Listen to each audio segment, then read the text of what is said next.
Welcome back to Golden Rule Radio, your weekly discussion of the precious metals markets and markets associated that affect the metals. I'm Rob, alongside of Tori and Miles.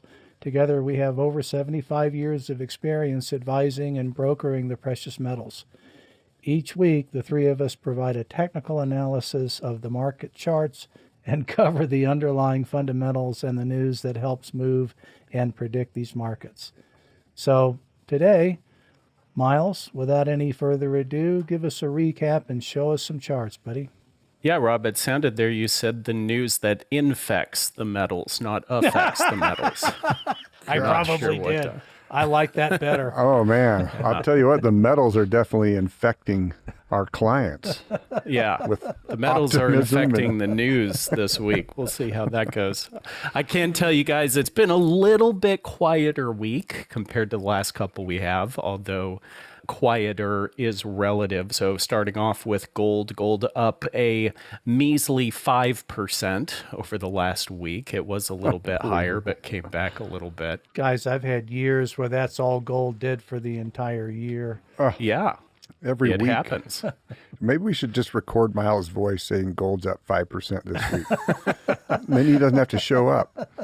Well, last week, I think it was up 7. What, 12? Yeah, right. So gold sitting at 4,825 at the moment and still looking obviously very strong. Silver isn't up 12 this week. It's up about 5.6. I think it might have been up 12 at one point, but we have come back a little bit. Silver currently at $92.50 down. We got up into the 94-ish range, if I'm not mistaken, a couple days ago. So silver still on a bit of a tear. Platinum is the big winner this week. Platinum is up 8%, sitting at 2,440, but still below some of the previous highs. So everything having a little bit of a calmer week, although it's still trending upwards. Palladium, platinum sister metal, kind of keeping up with gold there, also up 5%, but the dollar price is quite a bit lower. Palladium at 1,855. So platinum's now about 30% above its sister metal, palladium. It wasn't too long ago that was the other way around. Oh, it was a third of the price of palladium. It was remarkable. Right. Yeah, crazy. Yeah.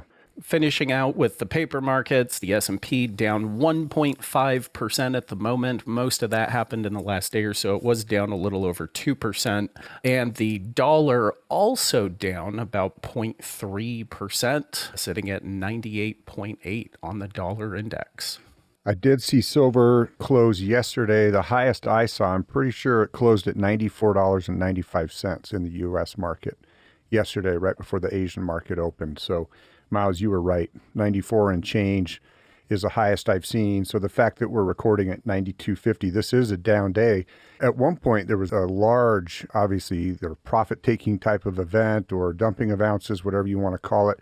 And we were down 4.5% on silver today, and gold was up 1.9%. So we had a real swing in the ratio, from about 49 to 52 in just a couple of trading days. I'm not saying that makes a trend. I'm just saying, at least for now, we've seen a floor in that gold to silver ratio as a result of the most recent price action. Yeah, as we were trying to unravel the price action, I was looking at the ratio. We have been stuck between 49 ounces of silver to an ounce of gold and capped at like 51 ounces of silver to an ounce of gold. And it seems like it's been going back and forth. Yeah, Rob, let's definitely take a look at the ratio. What's helped that ratio, Tori, you mentioned the close. I was looking at a little short-term chart on silver yesterday, hitting as high as $95.85 at one point, I think about 9 a.m. Eastern time on Tuesday this week. We've definitely seen a little bit. Can you even call that a pullback? I mean, you're talking $3 on the silver price. That doesn't really count on an intraday and it's move. roaring back now. Even as we're talking, we're back up to 93.30 right now. You guys, every time it tries to have a quote-unquote pullback, it just starts grinding upwards again. I mean, it's incredible to me that you just can't get any sort of sustained retracement. You get a day. Yeah, maybe even half an hour. Yeah. If you can time it right. Yeah, and mentioning the ratio here, Rob, we're kind of short-term locking in here right around that 50 to 1 price. I mean, we've seen kind of our high point since if we go back to a week ago, last Wednesday, we got as high as like 52.5, as low as 49.5. Really, for the last week, we've been in between those two numbers, locking in between 49 and 52, averaging out 50, 51 on the ratio. That's a lot different than going back to April last year, where it was 105. So we've had quite the swap there in a very fast period of time, obviously, with everything that silver has done here this fall and the speed at which it did it this past fall, I should say, in 2025 and then through December, January now. Well, I know the three of us, Miles, have been very much coming out of silver positions that were established back in the spring and into gold, especially in our IRA accounts. And I'm sure somebody's sitting back going, oh, the McElveen boys are at it again, because I know we have moved buku silver back to gold just in the last week and a half. Is that a technical quantity, buku? Yeah, can you show it on a chart for me? What is, You're under a lot of pressure. You're the chart nerd. what is the numerical equivalent of buku? Is that I'd say let's just be conservative and say $10 million worth of silver into gold. yeah? Is that more or less than a boatload? Yeah, that's right. Buku. I like Like it. I said, the McElveen boys are at it again. There's still more to go. It's a fun week because I'm starting to see a little bit of reason and rhyme here as opposed to the last couple of weeks where it was really just, what'd you say a second ago, Tori? It seems like I'm the least educated person every time I talk to my clients because it's hard to keep up with the news when you've got this much market move and we're just playing triage here, trying to move as much stuff around as we can. You guys just have to get up with me at 4 a.m. and do That a ain't couple hours happening. worth of reading. No. It's wonderful. I've got 45 clients I could volunteer to do this show with you guys. It would add a lot more wisdom and insight. Right. No, I hear that. Over the, Yeah. No, To some you of our clients, you know I are appreciate you. way ahead of us. Yeah. In this market, I'm drowning in work and not in information at this point, right? So holding on and absorbing what we can, because this is going to be a fundamentals heavy show. The technicals haven't changed a whole lot. That's a big week that Miles is recapping. We beat up the ratio conversation last week in the show. That's all right. But people are asking, like, what do you see happening and why? And I think the why comes down to the dog is now wagging the tail, especially in the silver market. Over the last number of decades, the tail's been wagging the silver market. You know, the futures market, the COMEX, London, big paper, banks. the banks, they've been playing with silver contracts. And we talked about this last week. The number of times they raised margin requirements on silver contracts had hardly any effect at all on the price. This is now the physical market determining the price and who has control of it. Tori, hit some fundamentals. Let's just look at the Federal Reserve because that has created some ripple effects in the gold price. So in this week, with the ratio going from 49 to 52, the question is why? So one big reason is the Federal Reserve, and that's with the Department of Justice investigating Powell for these expenditures at the Federal Reserve. That's an unprecedented investigation, and that certainly roils the markets. And remember, gold is the political, geopolitical money metal. It's going to take its turn, which is why we're moving some silver to gold, because at some point that ratio will be back at 75 to 1. We don't know why, and we don't know when. And we don't really care. And we don't care on either of those. And the funny thing is, it doesn't matter what the spot prices are either. By us saying that, we're not saying silver's not going to 150 or 200. It's don't just care. what's 75 times that, and that'll give you the gold price if that's where things stop in a sense. But again, at the end of this month, January 27th and 28th, there is an FOMC meeting with the Federal Reserve, largely expected to hold rates steady. So there's not going to be a rate cut. There's not going to be a rate hike. I mean, 100 of the 100 economists surveyed all agree. This isn't 99 out of 100 dentists, right? This is a 9 out of 10. This is 10 out of 10. 100 out of 100 economists all say they're going to keep the rates fixed where they are.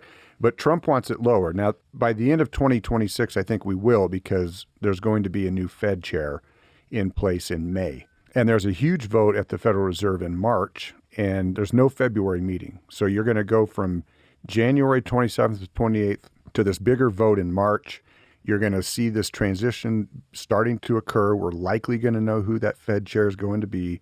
And after that, I think you'll get some cuts, a couple of them, but for the most part, we're going to remain at 3.5 to 3.75%. JP Morgan actually is saying probably rate hikes in 2027, actually because of the labor market. So we'll see. So that's one fundamental, is just all the political drama between Washington and the Federal Reserve. The tariff conversation, another one.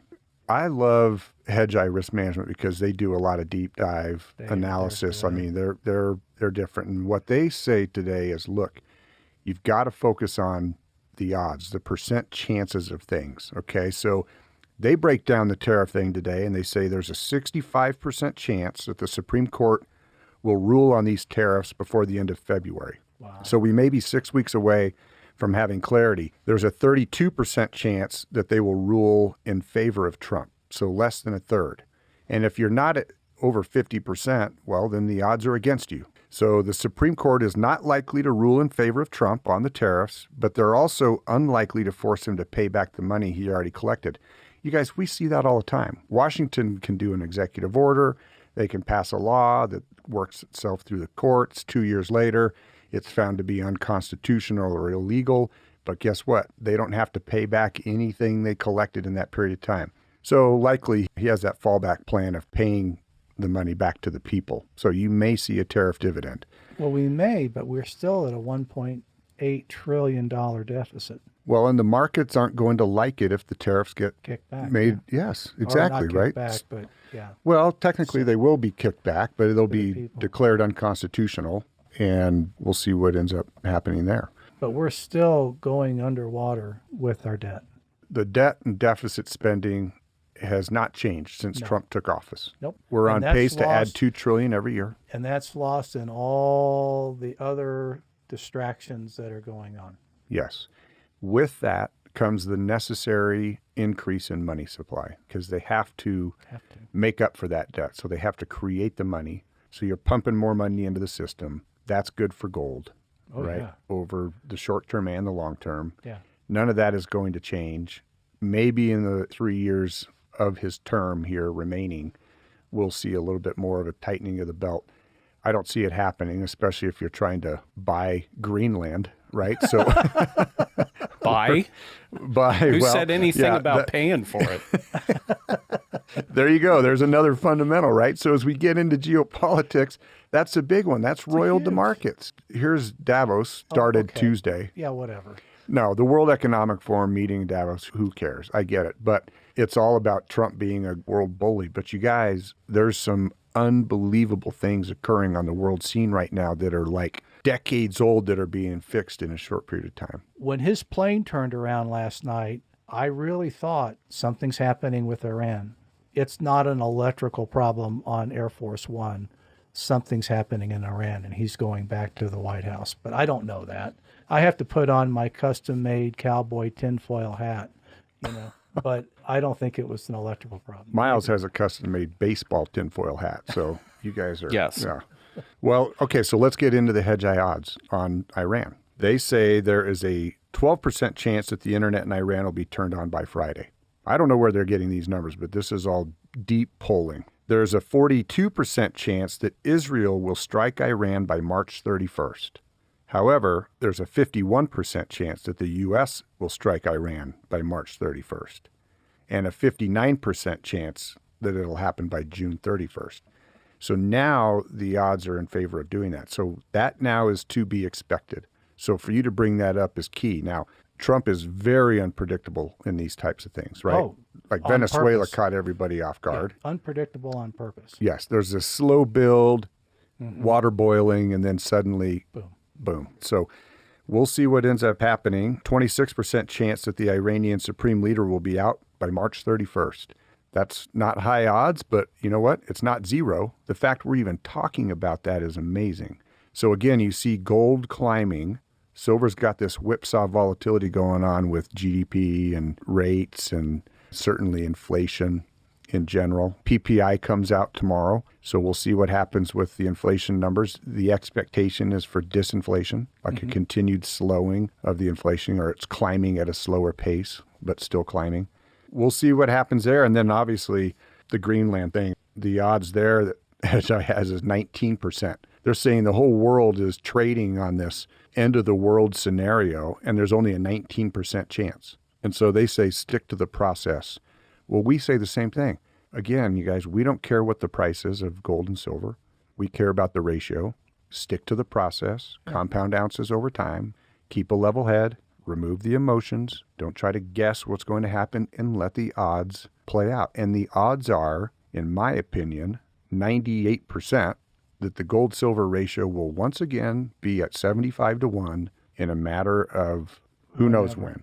But I'm really hoping that ratio shrinks down to the low 40s. I have a lot more silver I want to move.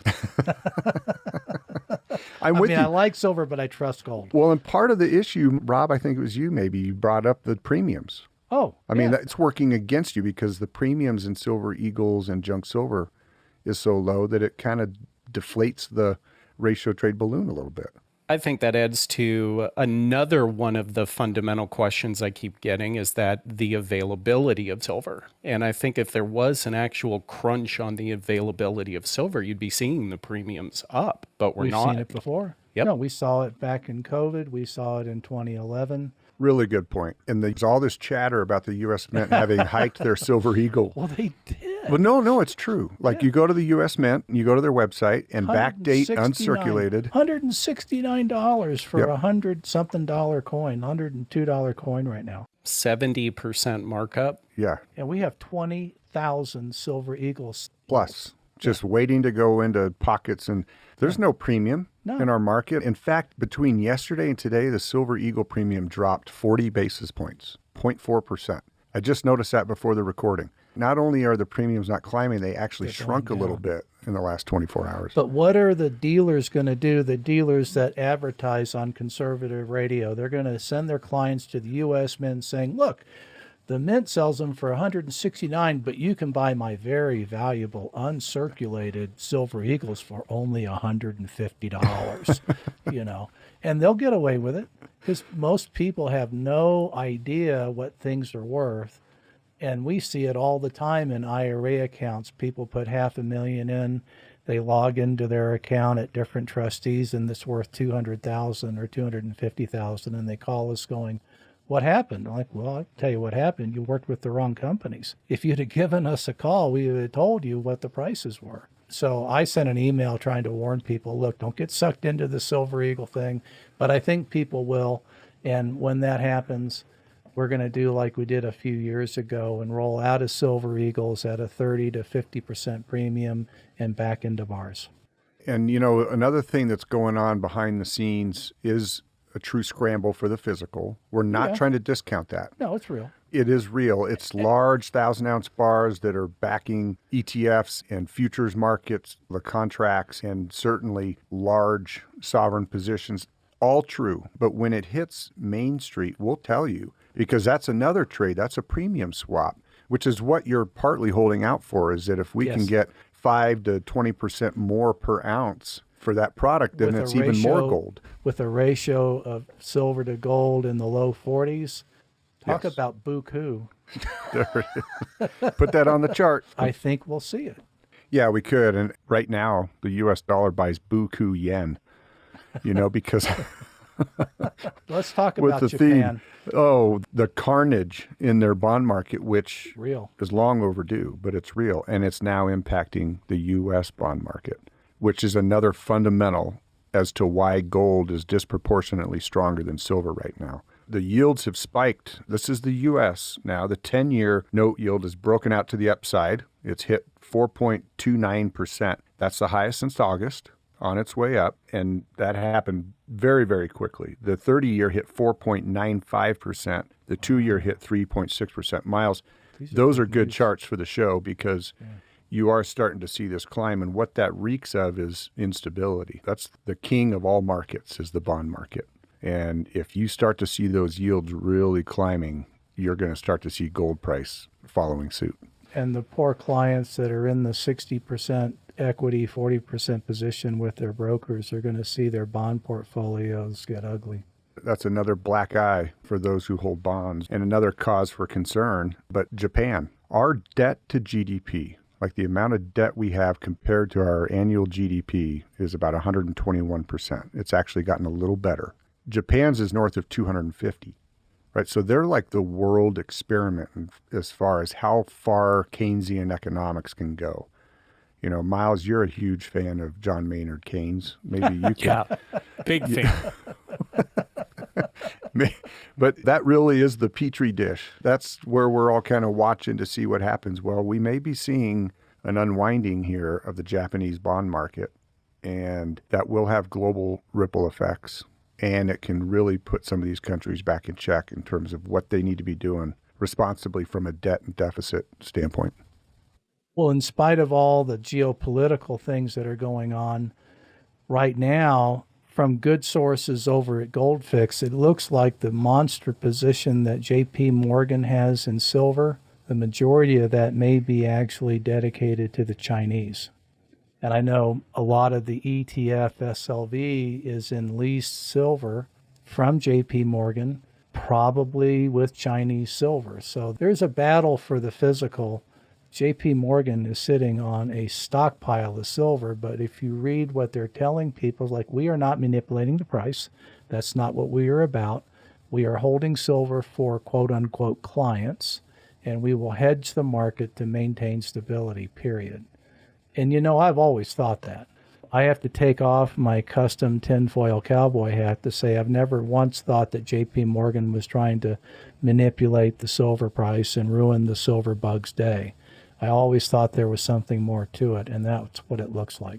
Well, and China does need silver. They do. Yeah. So do and that we. sounds like what dealers do, right? When we have we do. inventory, we hold off setting hedges in the futures market, and that's it. But we have the inventory on the other side. 20,000 silver eagles, 75 bags of junk silver.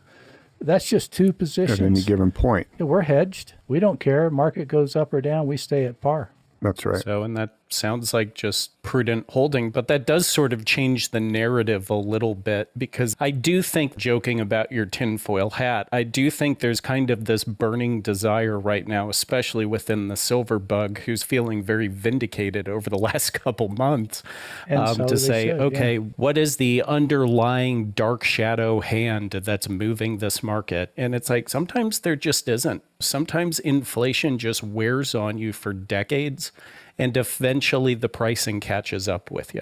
Well, there's always been that structural deficit for the last 3 years of mining production versus demand for industry. And that's a real thing. And I think, like you, Miles, it finally caught up. Why wouldn't it? And given the fact that this still remains the dog wagging the tail, I always like to say news doesn't move markets. It just speeds up or slows down the direction the market was going anyway. And right now we've been seeing a speed up of the direction silver needed to go for the last number of years. And if we're lucky, and I mean this sincerely, eventually we'll see that, I don't want to say peter out, but let's say run the course of the nitrous that got injected into the gas can, and we'll continue to see trading as usual. But this still remains trading as usual, you know, and I think when tail wagging the dog comes in, well, that's when you see that third phase of a bull market really take off, when you have the mass general public flooding into silver or into gold because of an outside stimulus. Right now, people are buying silver because of silver. People are not buying silver because the real estate market is crashing, or because, frankly, the bond market is crashing. Or the stock market. Or the stock market is crashing. Yeah. There's not a fear motivation driving the average person into the silver market. This is people who were already silver buyers buying more. And that's what we've seen here over the last number of months. Lo and behold, the prices are starting to catch up with what we knew they would eventually do anyway. So as crazy as it may sound, with silver doing, what was it, Tori, 145% in 2025, and it's up another like 30% since then? Yeah. With that kind of movement, as crazy as that may sound, I still argue that that's trading as normal. Well, I hope it's the new normal, because it's been a fun ride. Well, maybe next week we can look at what some of the new normal might look like on the charts, because I think it's an interesting game to play where if silver keeps going, what could some of those numbers look like? And if we get a little bit of a pullback here, which allows people to take advantage of the ratio trades or just add more ounces to your holdings, what could that look like on the charts? What kind of ups and downs could we see if we get back into some trading period in the metals market, which for me as a chart guy is always my favorite thing. I don't like when things only go one direction. But for this week, I think that's going to do it, guys. I just want to thank everyone for stopping by again. This has been Golden Rule Radio. We appreciate you being here. If you liked what you heard, we encourage you to head on over to our website. You can find us at McIlvaney.com. That's McAlvany.com. We're also on Twitter at ICA Gold and Facebook at McIlvaney Financial. And as always, if you'd like to discuss your personal metals portfolio with one of the advisors here at McIlvaney Precious Metals, you can give us a call at 1-800-525-9556. Thanks again. Have a great week.